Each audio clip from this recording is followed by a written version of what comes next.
उसका साया। एक लंबा और सांवला सा साया था।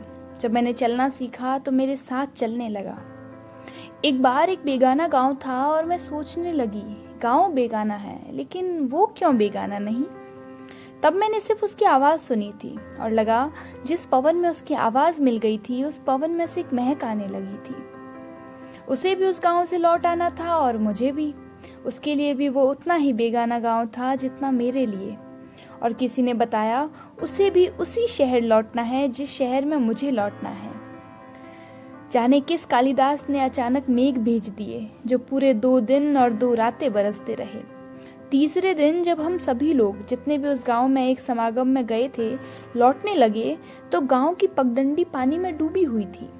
खेतों की मेड़ पर चलते चलते हमें कोई 5 मील चलना था और फिर लोकपो की गांव से हमें लाहौर जाने के लिए बस मिल जानी थी। करीब 15 लोगों का एक काफिला सा था। मैं सबको थोड़ा थोड़ा जानती थी। सिर्फ एक वो था जो उस समय तक मेरे लिए अजनबी था। मैंने बादलों की तरफ इस तरह देखा जैसे वो एक मुश्किल वक्त में बहुत काम आए हो। जरूर यही कालिदास के पास आए होंगे, इसी का दूत बनकर इसी के पास जाने के लिए। और आज उन्होंने मेरा रास्ता लंबा कर दिया था और सूरज की हल्की सी रोशनी में जब उसका साया पीछे की ओर पड़ता तो मैं उस साये के साथ चलने लगती। और जिंदगी में पहली बार एहसास हुआ कि मैं जरूर उसके साये में चलती रही हूँ, शायद पिछले जन्म में। रास्ते अलग होने थे आखिर, जो लाहौर पहुंचकर अलग हो गए। उन उदास दिनों में एक बार किसी से कहा, उसे अगर कोई बुलाए तो वो आ जाएगा। उसने जवाब दिया, अगर तुम बुलाओ तो वो सारे काम छोड़ कर आ जाएगा। अच्छा कभी उसे कहना, बस इतना कहा था और कहने वाले का करम कि एक दिन वो आ गया। मेरी दहलीजों ने पहली बार उसके कदम छुए। इस तरह हफ्ते गुजर जाते, महीने गुजर जाते। कोई समागम होता तो मैं साहिर की आवाज़ सुन सकती थी और जब कभी वो आ जाता मेरी काली रातें भी सपनों के पैरों तले चांदनी बिछा देती थी। एक दिन वो आया तो उसके हाथ में एक कागज था, उसकी नज्म का। उसने नज्म पढ़ी और वो कागज मुझे देते हुए जाने क्यों उसने कहा, इस नज्म में जिस जगह का जिक्र है वो जगह मैंने कभी नहीं देखी और नज्म में जिस लड़की का जिक्र है वो लड़की कोई नहीं। मैं कागज लौटाने लगी तो उसने कहा, यह मैं वापस ले जाने के लिए नहीं लाया। तब रात को आसमान के तारे मेरे दिल की तरह धड़कने लगे और फिर जब मैं कोई नज्म लिखती तो लगता मैं उसे खत लिख रही हूँ। अचानक कई पतझड़ें एक साथ आ गई। उसने बताया कि अब उसे मेरे शहर से चले जाना है।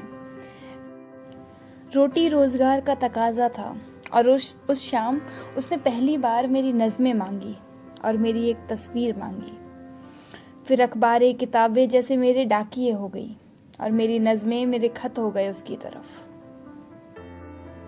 खामोशी का एक दायरा।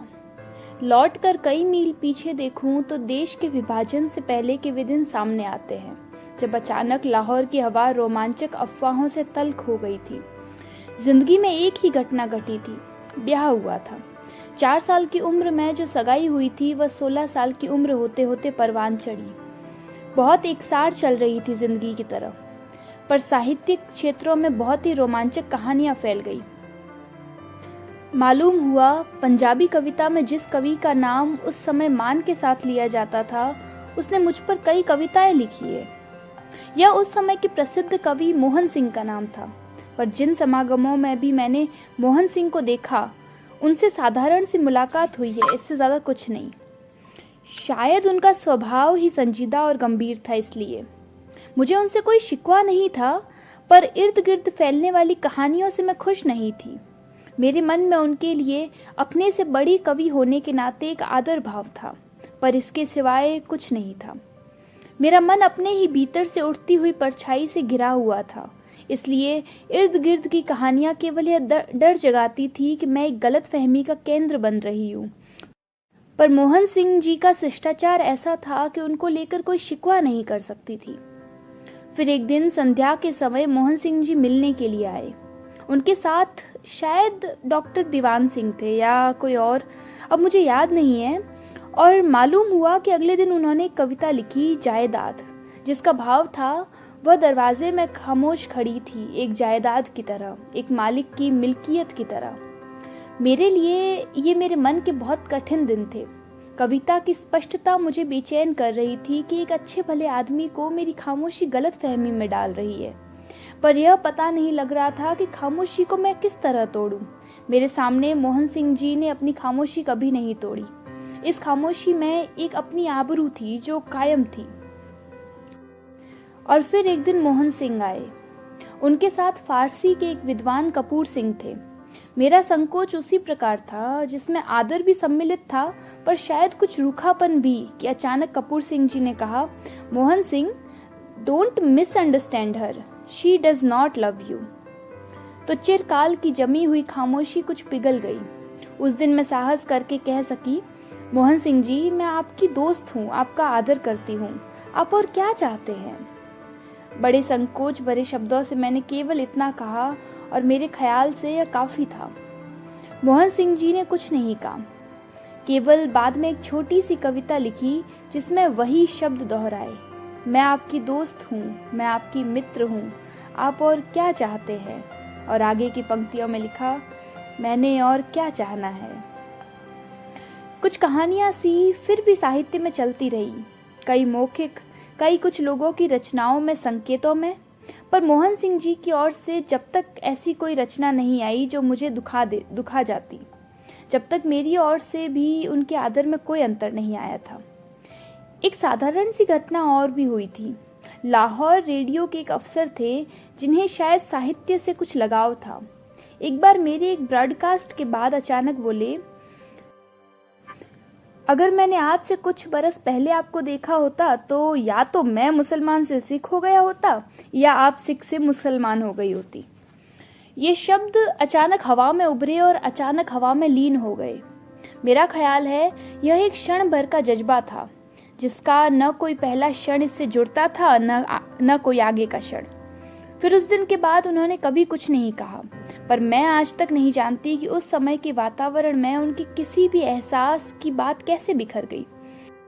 शायद किसी के आगे स्वयं उन्हीं की जबानी और न जाने किन शब्दों में, कि बाद में इसका बहुत तोड़ा मरोड़ा हुआ, जिक्र भी पड़ा।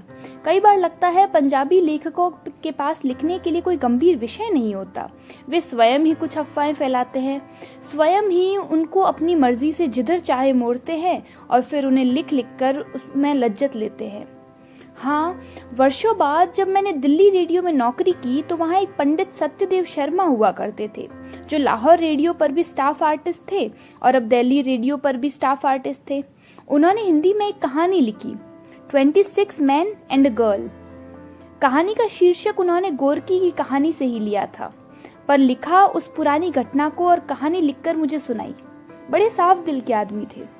उन्होंने बताया, लाहौर रेडियो पर तुम्हें नहीं मालूम कि कितने लोग तुम में दिलचस्पी लेते थे, खासकर वह आदमी भी।